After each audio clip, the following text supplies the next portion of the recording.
Hi everyone, this is Guido Pelagos, and again today a watch-related video.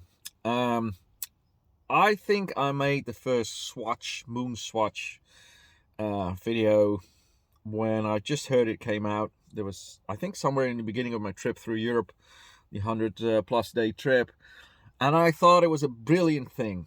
How great it was to have a moon swatch. The idea is simply genius. The execution, however, is pathetic by any means.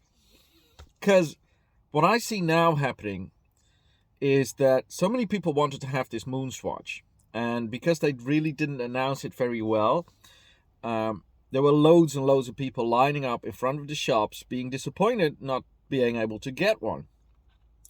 So yeah, I don't know, maybe every swatch shop had about 50 of them, and the rest of the people could go F themselves. And alright, as a release I can understand that. But what happened next is that they decided not to be able to sell those online. Meaning that if you live in a rural area and you would like to have a watch like that, let me just close this down. Oh, sorry. You want to have a watch like that, you get an issue. Because you have to go to the big city first to try and find one. Now, as far as I know, you cannot reserve one either. So every time you just have to go to the city and find out if they got one now. And if you're lucky, they got one of the 11 different ones that you're actually looking for. Because there's only one I would like to buy. And I said, I'm going to get one of those moon swatches, the Saturn one. Because I think it looks lovely. And then it all just went to shits.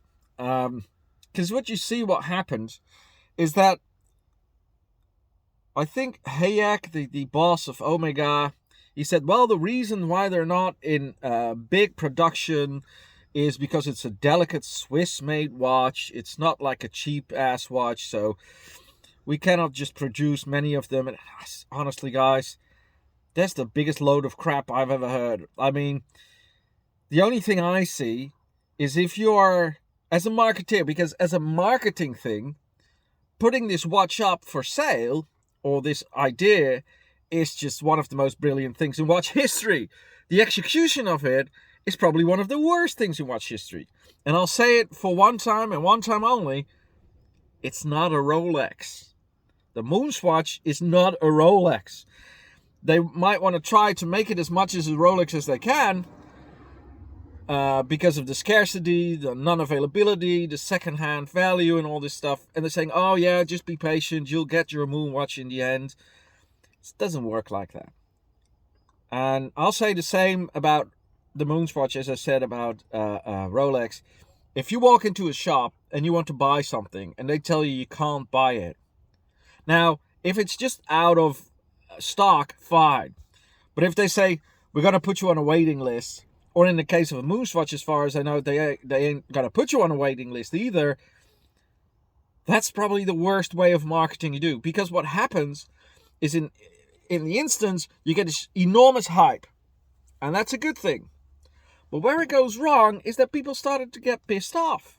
And I understand, even the people in the swatch shops. Now, I talk to swatch shops people all over Europe because I've been in Ljubljana, I've been in Seville, I've been in Amsterdam, I've been all over the place. Wherever there was a swatch shop, I walked in, and not all swatch shops are able to sell them. So first of all, you got to find out which swatch shop does and does not sell them.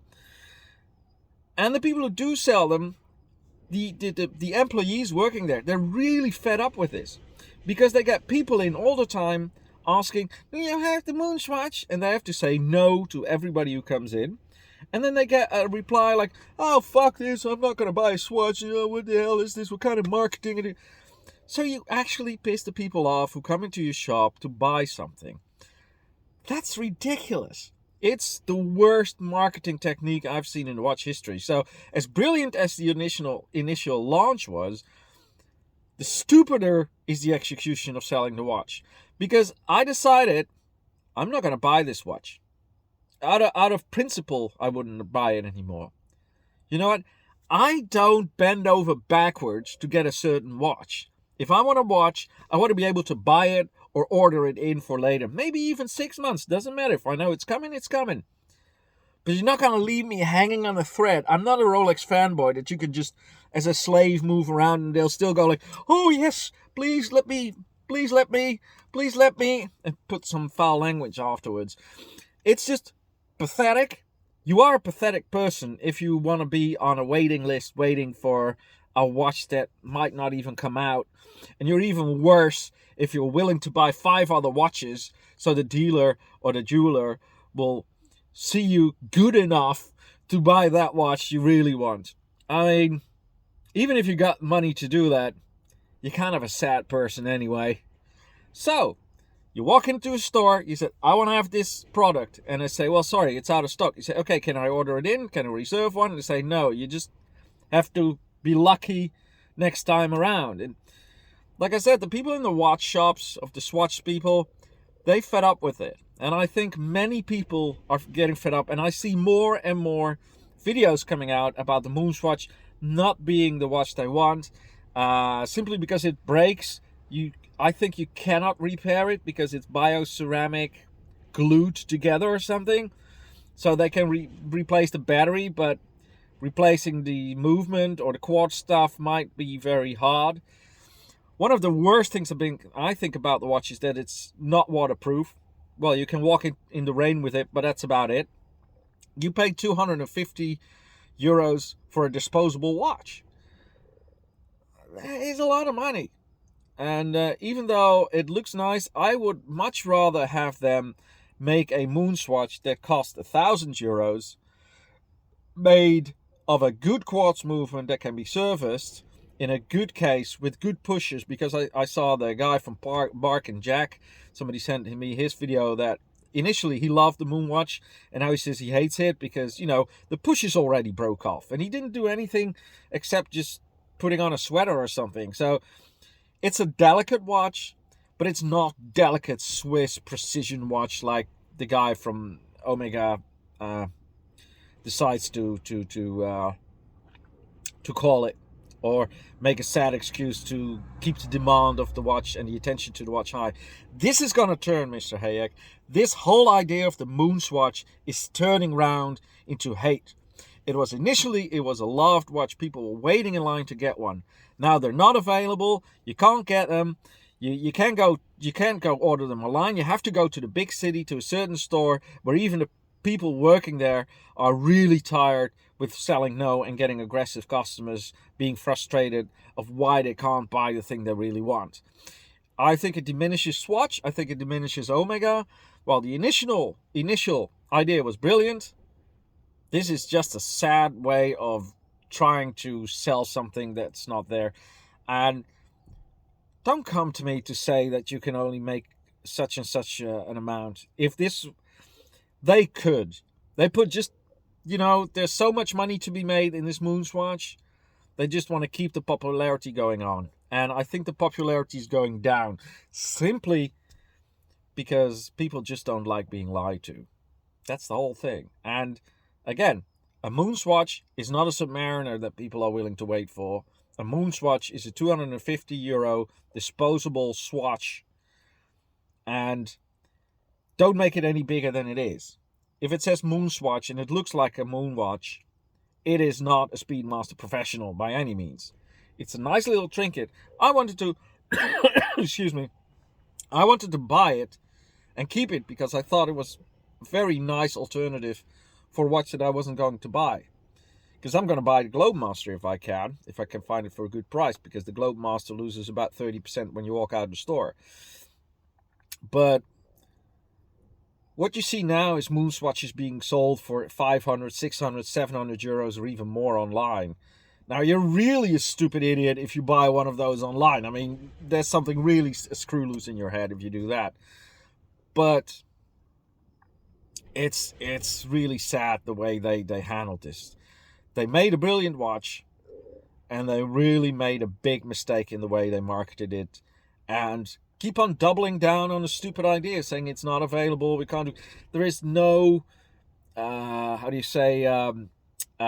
message coming out of Omega, out of Swatch, saying, okay, don't worry about it. They will be available online. You can reserve them, or even if you get them in 6 months, we're going to make more of them. The production is going up. No, they just leave you in the dark. Just go to a shop and see if you can find one. Hey, Mr. Omega, Mr. Swatch, I don't have time to go all around Europe and all around the biggest cities to try and find out if there's a $250 watch available. And if I want to have the black one and there's only a yellow one available, do you think I'm going to buy the yellow one? Again, as much as I'm not a Rolex fan, the MoonQuatsch is not a Rolex. So don't go playing that trick on your...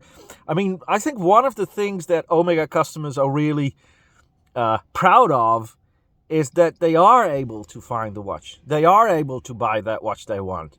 They don't have to buy 5 other Omegas to get that one Omega they want, or MoonQuatsch, or whatever. Don't make a simple $250 watch look like it's a kind of a Rolex that you have to wait for and be a slave for to get one. It's a simple bioceramic watch, and maybe you should put out a press release saying we got this all wrong. We're gonna make more. You're gonna have you can reserve one online now, and even if it takes a year, we'll get you one. We're making it now. We're so sorry we couldn't provide the amount of numbers. It was so much more popular than we thought. Then you're a man. But what they're doing now is just pissing people off and saying, you know what? The people are saying, you know what? I don't want it anymore. And honestly, no MoonQuatsch for me. Nah, it's over. It was too popular anyway. I'd love to have one, but I'm a kind of person, if everybody wants one, I'm like, what do I want to do with it then? So, yeah, no more MoonQuatsch for me. And how much I like the brand Omega and how much I like the idea. My question to my viewers as well, don't get a MoonQuatsch. Just make a statement saying, I'm a watch lover. I'm not a slave, and I'm not a pawn to push around. Why? It's just silly. All right, that's my idea about the MoonQuatsch. Great idea. Worst execution ever, and marketing that lies. Now, marketing almost always lies, so that's nothing special. But the way Omega or Swatch is handling their customers wanting a MoonQuatsch, and even their own employees almost being attacked in their stores because people are so fed up with this whole thing. It's not the way to go. It's not the way to go. So, in the end, it's the biggest thing happening in the watch world in 2022, and it's the worst thing happening in the watch world in 2022. Deserves a prize. A poodle prize. Bad Swatch. Chowdy bye. See you soon.